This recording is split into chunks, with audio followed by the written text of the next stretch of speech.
Okay guys, nasa ano to? Neapolitan. Oh, jogging kami. Nauwi kami sa jogging. Hindi na maglalaro kami. Likod ng SM. Kasi wala yung player na tulog lahat. Mamaya pa yung... Dadayo na lang daw, dadayo na lang. So ito, guys, pakita ko sa inyo kung gaano kaganda to rito ah. Guys, so, ayan na oh. Juan, sasabayan natin yan. Kaso lang nawala yung cameraman namin. Nasaan na ba yun? Nasaan na? Ang dami tao guys. Kaganda eh. Ito may aso. Ha? Gandali lang. Ayan guys, oh. Guys, lakad muna, walking muna kami guys bago kami tatakbo. Pero global kasi ito guys eh. Naka-globe siya nga, nakaka-ikot. Maganda kasi tumakbo rito, daming tao, no? Okay, tara, lakad lang muna. Ayan guys, tumatakbo na kami guys. Dalawa lang kami ni William ngayon. 10 ikot ba? Hiningal na. Kaway din. Ayun guys, ang dami guys oh. Habang tumatakbo kami, nakaka-enjoy din. As masarap yung araw. Ayun ang araw. Goods ka eh, goods. Okay guys, mag-isa na lang ako. Umiwalay na si William. Malawak-lawak dito. Ang dami tao guys eh. Okay. Matapos ng 1,200 na ikot, magsusumba tayo. Hindi ako pinagyayabang yan guys ha. 1,200 na ikot. Magsusumba tayo guys. Ayan o. Subukan natin. Sama tayo sa sumba guys. May sumba kasi dyan banday o. Sama tayo. No, try natin.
Talagang ngayon pa. Higap!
Okay guys, wala na yung kasama ko.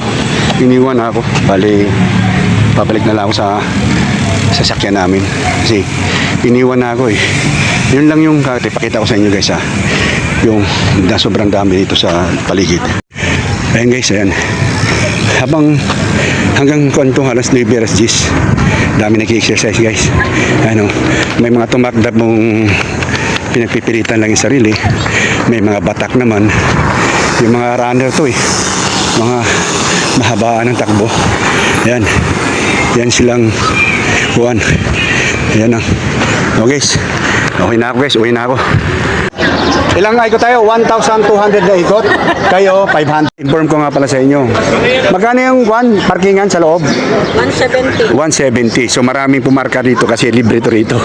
Kasi pagpasok mo doon, may bayad na ng 170 ang parking. So metropolitan to, di ba? Tapos, siyempre, pag maraming tao, may negosyo. Yung may lugawan doon guys, ayan o. Tapos may mga t-shirt, mga ano-ano dyan. So ito, ayan o. Ayan, inform ko na sa inyo ha. Oh, may kape pa doon guys o. Oh, may negosyo talaga guys. Kung saan maraming tao, nandun yung maraming negosyo. Kasi dito guys, libre lang parking dito eh. Siguro mga ilang buwan pa, may bayad na rin to dito. Kasi doon sa loob, may bayad na 170. So ito ngayon ang pinupuntahan para makalibre. Siyempre, mahal gas ngayon, tapos 170 pa parking, no? So ito yung Lovers Moon in the Wind, ayan, no? Papunas-punas ng likod. Kami guys, ha? Oh, driver namin. Oops, oh. Ayan, away na kami guys.